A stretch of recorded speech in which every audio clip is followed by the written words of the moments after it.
m2 है हमारा 3, x1 है हमारा 1 अपॉन में 2 + 3। तो अगर हम इसे सॉल्व करते हैं तो 4 2 8, 3 1 3 अपॉन में 5, तो 11 अपॉन 5। देन y फाइंड करते हैं तो m1 हमारा 2 है, y हमारा 2 3 है, m2 हमारा 3 है और y1 हमारा 7 है। तो अगेन 2 + 3, 3 2 6, 3 7 21, देन अपॉन में 5, तो 27 अपॉन में 5। जो हमें कोऑर्डिनेट मिले x और y के वो क्या हैं? 11 अपॉन 5 और 27 अपॉन 5। अगर आप इन्हें डिवाइड कर ले तो ये पॉइंट में आ जाएंगे। अब देखते हैं next question. Question number 2, very important question, the point of view examination. Find the coordinate of the point of trisection of the line segment joining 4, -1 and -2 and -3। तो यहाँ पर क्वेश्चन है हमें कोऑर्डिनेट फाइंड करने हैं। अगेन क्वेश्चन नंबर फर्स्ट की तरह point निकालने हैं, x और y फाइंड करना है। लेकिन अब यहाँ पर क्या हुआ, हमें रेशियो भी गिवन नहीं है, लेकिन हमें बोला है कि एक ज्वाइन जो कि a और b है उनकी वैल्यूज हमें गिवन है जो कि है 4, -1 और -2, -3। तो यहाँ पर एक वर्ड यूज हुआ है ट्राइसेक्शन। ट्राइसेक्शन का मतलब है एक पार्ट के आप 3 हिस्से कर दो। तो अगर मैं इस लाइन के 3 हिस्से कर देती हूँ 1 2 और 3, तो ये मेरे ट्राइसेक्शन हो गए। तो यहाँ पर हमें क्या करना है, यहाँ पर हम एक रेशियो बनाएंगे जो खुद से बनाएंगे। ये पार्ट इस पॉइंट के पास सिर्फ 1 पार्ट है और इसके पास इधर से 2 पार्ट है, तो ये रेशियो हो जाएगी 1:2। अगर मैं इसे पॉइंट को देखूं तो इसके पास इधर 2 पार्ट हैं मतलब 2 और इधर 1 पार्ट है तो 1। तो यहाँ पर मैंने रेशियो बना ली।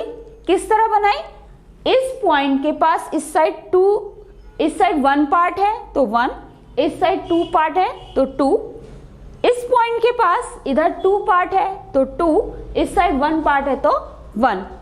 इसी तरह 4 सेक्शन हो सकता है कि एक लाइन 4 सेक्शन डिवाइड कर रही हो, तो उसमें भी आप इसी तरह करेंगे, इस साइड 1 इस साइड 3, तो बीच वाला पॉइंट 2 और 2, फिर इधर वाला 3 एंड 1, तो 4 सेक्शन हो जाएंगे उसके। तो ये क्वेश्चन इंपॉर्टेंट क्वेश्चन है, इसे सॉल्व करते हैं। थोड़ा लेंथी है लेकिन बहुत सिंपल है। तो पहले मैं ये पार्ट ले लेती हूँ, इसको एक नाम दे देती हूँ P और इसको दे देती हूँ Q। तो स्टार्ट करते हैं।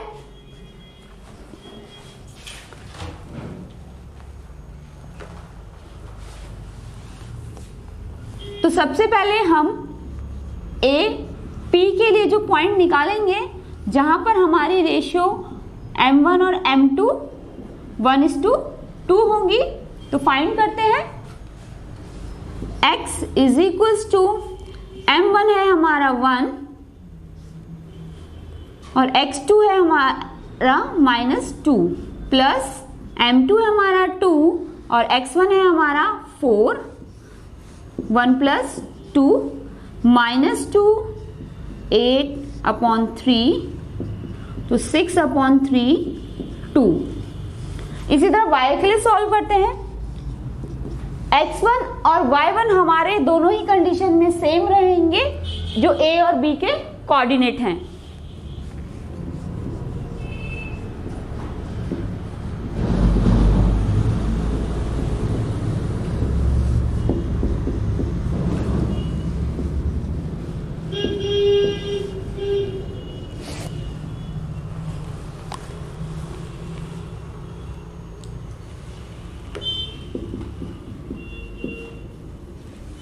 तो यहां से जो हमें कोऑर्डिनेट मिले हैं वो है 2, -5/3। ये किसके लिए मिले हैं हमें? P के लिए। तो यहाँ पर जो P के कोऑर्डिनेट है वो 2, -5, 3 है। तो अब हम Q के लिए निकाल लेते हैं। Similarly x is equals to m1 यहाँ पर अब हम 2:1 को लेंगे, तो 2 और x2 हमारा -2 ही रहेगा, m2 हमारा 1 हो गया और ये हमारा 4 रहेगा। तो 2 + 1 -4 + 4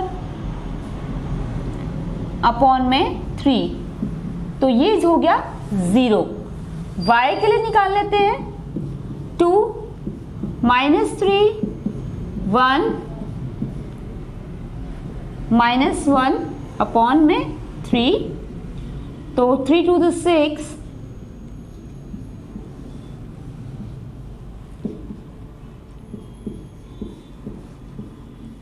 जो हमारे पॉइंट है यहाँ पर Q के लिए वो आए हैं 0, -7/3। तो से एक बात देख लीजिए, आपने दोनों के लिए ही P और Q के लिए निकालना है। रेशियोज मैंने आपको बता दी, आपने दोनों को ही सिमिलर वे से सॉल्व करना है, तो आपके P और Q के पॉइंट्स आ जाएंगे। अब हम देख लेते हैं कोई ऐसा क्वेश्चन जिसमें हमें रेशियो निकालनी है। तो देखते हैं next question. Find the ratio in which the line joining the point -3, 10, 6, -8 it's divide by -1, 6। ये हमारा क्वेश्चन नंबर 4 है। यहाँ पर हमें क्या बोला है? रेशियो फाइंड करनी है। तो यहाँ पर इस टाइम हमें m1 और m2 गिवन नहीं है। यहाँ पर एक लाइन है ज्वाइनिंग पॉइंट्स A और B जो कि है -3, 10 और 6, -8 डिवाइड बाय, जिस पॉइंट से वो डिवाइड हो रही है वो है हमारा -1, 6। मीन्स इस टाइम हमें x और y गिवन है और हमें जो रेशियो है वो नहीं पता। तो यहाँ पर हम क्या करेंगे? सिंपल है, बहुत इजी है। आपने लेट कर लेना है, let the ratio m1 and m2 is equals to k:1। तो यहाँ पर जो m1 और m2 है मैं उसको k:1 लेट कर ले रही हूँ। तो यहाँ पर अब मैं जब सेक्शन फॉर्मूला अप्लाई करूंगी तो m1 और m2 की जगह मैं k और 1 की वैल्यू को पुट करूंगी। तो m1 और m2 हमारा k:1 है। स्टार्ट करते हैं। x इक्वल्स टू m1 जो कि k की वैल्यू है और पॉइंट्स हमारे यही रहेंगे। इस टाइम पर हमें क्या है कि हमें x और y की वैल्यू भी गिवन है, हम इसको नेक्स्ट स्टेप में पुट कर लेते हैं। m1 हमारा k है, तो x2 हमारा यहाँ पर 6 है, प्लस 1 -3 अपॉन k + 1। x की वैल्यू -1 है, 6k -3 upon k + 1। k + 1 divide में है, इधर जाकर मल्टीप्लाई हो जाएगा, -k -1 equals to 6k -3 -6k -k -3 + 1। तो यहाँ पर हमें मिलेगा -7k is equals to -2। Minus से माइनस कैंसिल हो जाएगा, तो हमारी जो k की रेशियो है वो 2 अपॉन हमें 7 मिलेगी। जो k की वैल्यू है वो 2 अपॉन 7 मिलेगी। तो यहाँ पर हमारी जो रेशियो है वो 2:7 आ गई। बहुत सिंपल है रेशियो को निकालना। आप a की वैल्यू में पुट करेंगे तो आपको रेशियो मिल जाएगी, अगर आप अदर में पुट करेंगे तो भी आपको यही मिलेगा। तो हमारी जो k की वैल्यू हमने निकाली है, यहाँ पर रेशियो जो हमारी k:1 है वो है 2:7। अब हम देखते हैं next question. Let's start. Question number 5, find the ratio in which line joining a जो है वो है हमारा 1, -5, b है हमारा -4, 5। यहाँ पर हमें रेशियो भी फाइंड करनी है, हमें डिवाइड का पॉइंट भी नहीं गिवन। यहाँ पर हमें एक चीज बोली है x एक्सिस। लास्ट एक्सरसाइज में भी मैंने आपको बताया था, अगर हमें एक्स एक्सिस बोला है तो हमें क्या करना है, अगर हमें वाई एक्सिस बोला है तो हमें क्या करना है। एक्स एक्सिस का मतलब हमें एक्स का पॉइंट पता है, मींस एक्स, 0। अगर वाई एक्सिस है तो 0, y। यहां पर हमें एक्स एक्सिस है तो अभी हम सिर्फ एक्स एक्सिस के लिए देखते हैं, x, 0, y को हम हटा देते हैं।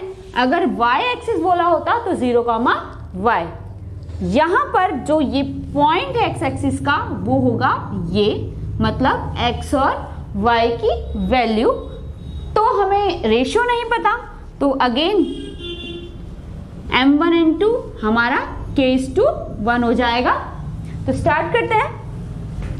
x is equals to k -4 1 1 upon k + 1। अगर हम देखें तो हम नीचे की वैल्यू, जो भी डिवाइड की वैल्यू है, हम इसको इधर ले जाते हैं।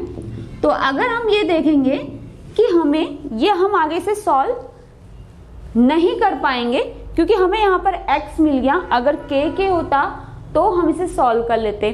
तो यहाँ पर जो x की टर्म है वो सॉल्व नहीं होगी। ये एक समझाने के लिए मैंने सॉल्व किया है, मैं आपको ये समझाना चाह रही हूँ। अगर x एक्सिस है, हम x को रखेंगे तो हम इसे सॉल्व नहीं करेंगे, हम y वाले पार्ट को सॉल्व करेंगे। इसी तरह अगर y एक्सिस है तो हम उसमें x वाले पार्ट को सॉल्व करेंगे जो कि 0 है, उससे हमें आंसर मिलेगा। तो हम यहाँ पर y वाले पार्ट को सॉल्व कर लेते हैं। y is equals to m1 y2 m2 y1 upon में m1 + m2। तो y 0 है, m1 हमारा k है, y2 हमारा 5 है, m2 हमारा 1 है, y1 हमारा -5 है, k + 1। तो अगर हम इक्वल के इधर से ले जाएंगे तो ये 0 हो जाएगा, 5k - 5।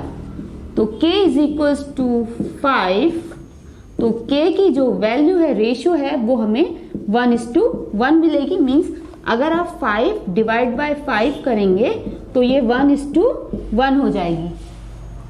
तो यहाँ पर हमारी रेशियो है वो 1:1 आ गई है। तो उसके बाद हमें उसने वैल्यू भी फाइंड करने के लिए बोली है कि हमें x की वैल्यू निकालनी है। तो हम x की वैल्यू को निकालते हैं। तो देखते हैं हम इसे कैसे निकालेंगे।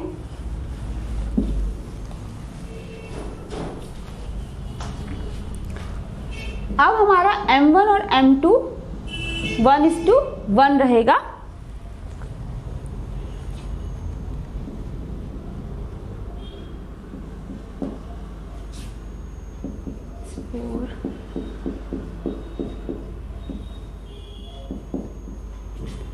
तो ये 2x हो जाएगा उधर जाके, -4 + 1 -3। तो x हो जाएगा हमारा -3/2। तो x एक्सिस की जो वैल्यू है वो -3/2 0 हमें मिलेगी, क्योंकि हमें कोऑर्डिनेट फाइंड करना था तो हमने कोऑर्डिनेट भी फाइंड कर लिया है। अब देखते हैं question number 6। If 1, 2, 4, y, x, 6, 3, 5 are the vertices of parallelogram taken in order, find x and y। So student सबसे पहले ये समझ लेते हैं, यहाँ पर हमें मिड पॉइंट फॉर्मूला अप्लाई करना है जो कि x1 + x2/2 होता है और y1 + y2/2 होता है। वैसे ये सेक्शन फॉर्मूला के ही सिमिलर है। ये हम तब अप्लाई करते हैं जैसे कि हमें यहाँ पे पैरेललोग्राम बोला है तो हमारी अपोजिट साइड जो होंगी वो इक्वल होंगी, a, b, c, d, और ये पॉइंट्स हमें ऑर्डर में लेने हैं। तो ये सबसे इंपॉर्टेंट है स्टूडेंट्स कि हमें ऑर्डर में लेने हैं। हम इन पॉइंट्स को ऑर्डर में लेंगे। अगर मैं a, b, c, d ले रही हूँ या a, b, c, d ले रही हूँ तो ऑर्डर सेम हो, ये नहीं करना कि a, b, c, d। तो इससे क्या होगा, हमारे पॉइंट्स गलत आएंगे। हमें ऑर्डर में लेना है, सीक्वेंस को नहीं छोड़ना है, ठीक है। तो अगर ऑर्डर में मैंने ले लिए तो ये देखिए यहाँ पर हमें मिड पॉइंट फॉर्मूला कैसे अप्लाई करना है। a c पर और b d पर हमने मिड पॉइंट फॉर्मूला को अप्लाई करना है। क्यों करना है? यहाँ पर अगर हम इसे सेक्शन फॉर्मूला से करेंगे तो भी आ जाएगा। सेक्शन फॉर्मूला से क्या होगा, अगर हमारी जो रेशियो है वो 1:1 की हो जाएगी। अगर हम इसे देखें तो ये मिडल सेक्शन फॉर्मूला की तरह ही है। यहाँ पर हमारी रेशियो 1:1 हो जाएगी, क्योंकि पैरेललोग्राम है और पैरेललोग्राम के डायगोनल्स जब एक दूसरे को काटेंगे तो वो इक्वली काटेंगे, जिससे हमें जो रेशियो होगी वो 1:1 होगी। हमें मिड पॉइंट फॉर्मूला तब अप्लाई करना है जब हमें पार्टीशन जो है मिड पॉइंट का वो इक्वल हो। तो इसे हम अप्लाई कर सकते हैं, सेक्शन फॉर्मूला से भी कर सकते हैं। सॉल्व करते हैं। पहले हम ए सी को ले लेते हैं, तो हमें यहाँ पॉइंट निकालना है इसका। एक्स और वाई, हमारी जो एक्स है वो 1 है प्लस x/2 x के लिए। y के लिए अगर हम इसे करेंगे तो ये हो जाएगा 2 + 6/2। तो यहाँ तो हम इसे सॉल्व नहीं कर पाएंगे, हम इसे करते हैं तो ये हमें 8/2 मिलेगा, मीन्स हमें 4 मिल जाएगा। ठीक है, देन हम इसको b d के लिए निकालेंगे। सिमिलरली x = 4 + 3/2 मीन्स 7/2, और y के लिए हमें बोला है तो हम इसे y + 5/2, तो ये हमें y + 5/2 मिलेगा। अगर हमने पॉइंट्स निकाल लिए दो लाइन से ए सी और बी डी से। अब क्या होगा कि हम इन्हें इक्वल रखेंगे, क्योंकि पैरेललोग्राम के डायगोनल्स इक्वल होंगे, मींस x वाले को x के इक्वल, y वाले को y के इक्वल, तो हमें x और y की वैल्यू फाइंड हो जाएगी। तो 1 + x/2 = 7/2, तो 2 से 2 कैंसिल, x = 7 - 1, तो x की वैल्यू 6 आ गई। इसी तरह अगर हम y वाले को इक्वल रखेंगे 4 = y + 5/2, तो ये 8 हो जाएगा y + 5, तो y की वैल्यू 8 - 5 3 आ जाएगी। तो हमारी जो x की वैल्यू है वो 6 और y की वैल्यू 3 आ रही है हमारे पास। ये है क्वेश्चन नंबर 6। सिमिलरली जो क्वेश्चन नंबर 7 है वहां पर डायामीटर है। डायामीटर है तो सर्कल का डायामीटर सेंटर पॉइंट से इक्वल बांटेगा। वहां पर भी आप इसे सॉल्व करेंगे, मिड सेक्शन से आपका आंसर आ जाएगा। तो स्टूडेंट्स, इसकी जो नेक्स्ट एक्सरसाइज है एरिया, वो एग्जाम में नहीं आ रही है। दिस ईयर 2020 to 2021 के सेशन में इसको रिड्यूस कर दिया गया है सिलेबस से। तो अब हम इस चैप्टर के कुछ इंपॉर्टेंट क्वेश्चंस देखेंगे अदर बुक से। तो टिल देन बाय।